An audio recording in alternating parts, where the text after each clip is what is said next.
हिंदी में यूपीएससी की तैयारी से संबंधित प्रोग्राम्स को देखने के लिए सब्सक्राइब करें स्टडी IQ-IAS हिंदी।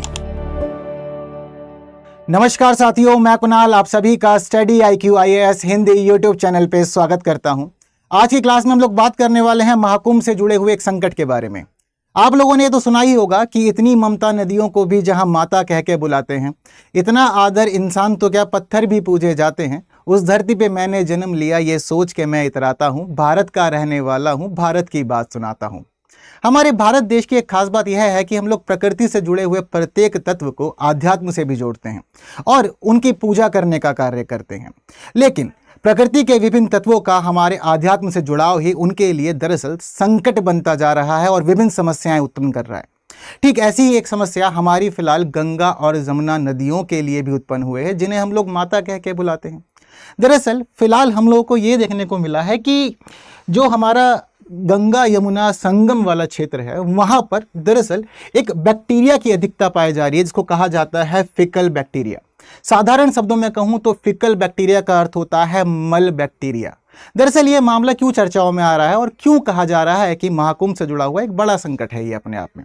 तो देखिए, फिलहाल जो हमारे पास में स्थिति है वो स्थिति यह कहती है कि हमारा जो सेंट्रल पॉल्यूशन कंट्रोल बोर्ड, जिसको हम लोग CPCB कहते हैं, उसने दरअसल NGT यानी कि नेशनल ग्रीन ट्रिब्यूनल को एक संदेश भेजा है, एक रिपोर्ट भेजी है और रिपोर्ट भेज करके उसने ये बताया है कि देखिए, महाकुंभ के अवसर पर जिस प्रकार से करोड़ों श्रद्धालु लगातार स्नान करने के लिए आ रहे हैं, ये पर्व का विषय तो अपने आप में बहुत खास ही रहा है भारत के लिए, लेकिन उसके बावजूद ये हमारे पर्यावरण और हमारी नदियों के लिए कुछ बड़े संकट लेकर के आ रहा है।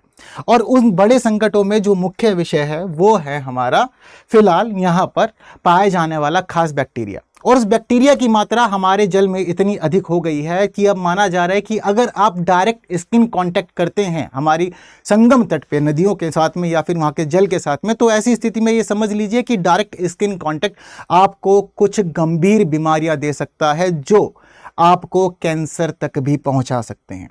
ये सोचने में अपने आप में कुछ अलग सी स्थिति प्रकट होती है और ऐसा लगता है कि ये कैसे ही पॉसिबल है। पर हाँ, ये सब कुछ हो रहा है और इस सब चीज़ों के पीछे जिम्मेदार हम सभी लोग हैं, जो एक बड़ी संख्या में लगातार पहुंच रहे हैं संगम तट पे। लेकिन पहुंचना यहाँ पर विषय नहीं है, विषय है यहाँ पर हाइजीन मेंटेन करना और हमारे लोगों के द्वारा वेस्ट उत्पन्न करना। यहाँ पर हम लोग जा करके लगातार जर्नल वेस्ट तो उत्पन्न कर ही रहे हैं, जिसमें प्लास्टिक वेस्ट वगैरह शामिल है, लेकिन ह्यूमन वेस्ट भी बहुत बड़ी मात्रा में यहाँ पर उत्पन्न हो रहा है और वही ह्यूमन वेस्ट यहाँ पर समस्याओं को जन्म दे रहा है। सारी बात हम लोग को फोकस करनी है फिलहाल फीकल कॉलीफॉर्म बैक्टीरिया के ऊपर। देखिए, वैसे तो फीकल कॉलीफॉर्म बैक्टीरिया जर्नली हमें जल में कहीं ना कहीं देखने को मिल ही जाता है, लेकिन जब ये एक सीमित मात्रा से अधिक हो जाता है तो ये इंसान के लिए बहुत ही गंभीर बीमारियों को जन्म दे सकता है। दरअसल जो हमारा ये फीकल कॉलीफॉर्म बैक्टीरिया है, ये दो बैक्टीरियाओं का एक समूह होता है। इसमें हम लोग देखते हैं कि कॉलीफॉर्म बैक्टीरिया और फीकल स्ट्रेटोकॉकी बैक्टीरिया भी पाई जाती है। ठीक है, तो कॉलीफॉर्म और फीकल स्ट्रेटोकॉकी बैक्टीरिया ये दोनों यहाँ पर मौजूद होते हैं। ये दोनों ही जो बैक्टीरिया हैं, ये एक प्रकार से जल के अंदर संदूषक का कार्य करते हैं, यानी कि हमें बताते हैं कि जल जो है वो आपके लिए पूरी तरह से शुद्ध तो बिल्कुल भी नहीं है, कहीं ना कहीं समस्याएं हैं।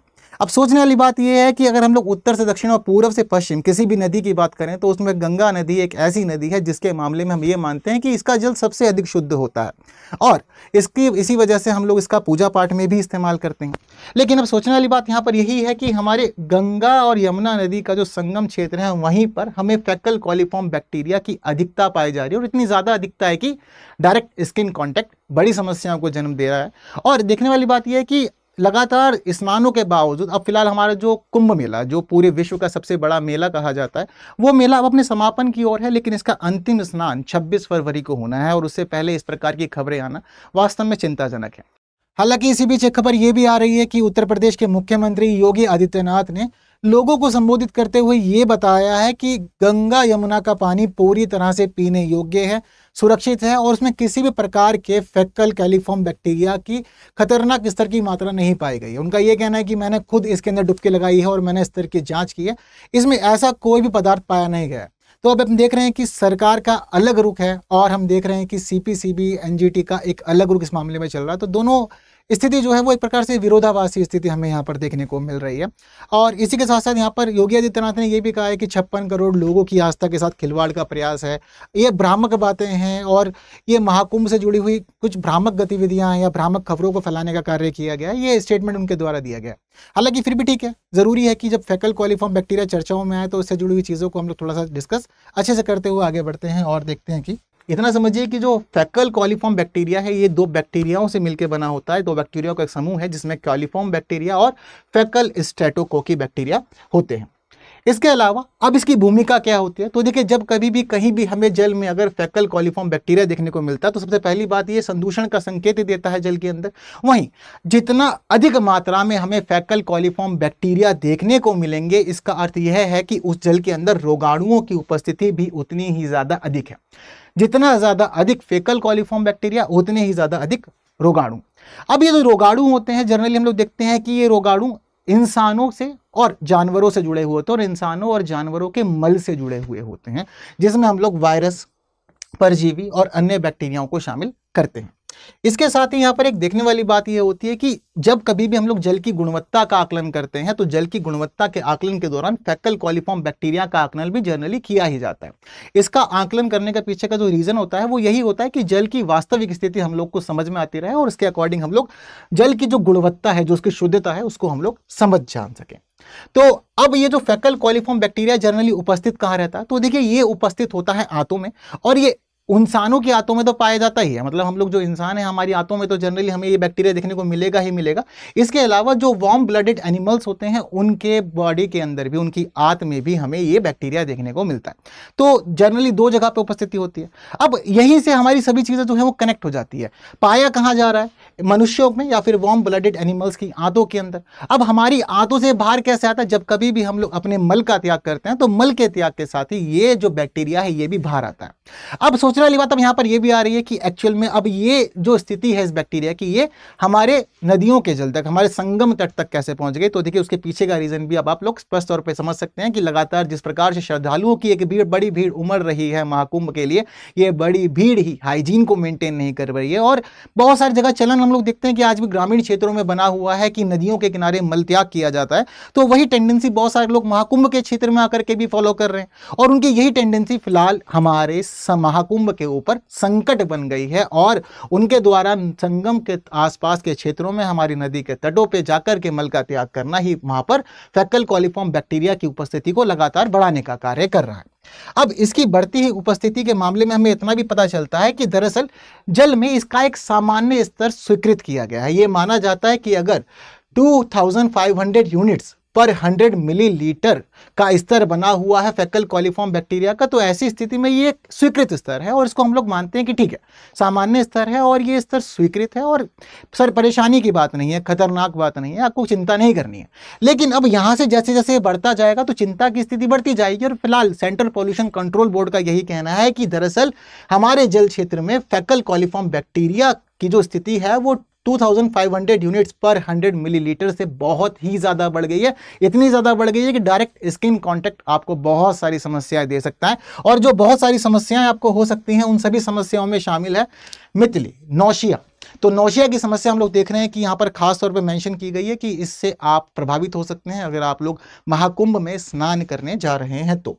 इसके अलावा उल्टी होना, दस्त लगना, ये सभी चीजें भी हम लोग यहाँ पर देख रहे हैं कि आपके साथ में चलेगी। ठीक है, तो उल्टी की स्थिति आपको होगी और जनरली उल्टी एक सामान्य स्थिति, जब कभी भी हमारे शरीर के अंदर चीजें जो हैं वो बिगड़ती हैं, गड़बड़ होती है तो हमें देखने को मिलता है कि हाँ वॉमिट वगैरह की चीजें हमें होती हैं। और वहीं इसके साथ अगर थोड़ी सी और ज्यादा गंभीर स्थिति होती है तो हम डायरिया तक पहुंच जाते हैं, यानी कि हम दस्त की स्थिति में भी पहुंच जाते हैं। ठीक है, तो उल्टी होगी साथ साथ दिया गया हम लोग डायरिया, दस्त की स्थिति में भी पहुंच सकते हैं।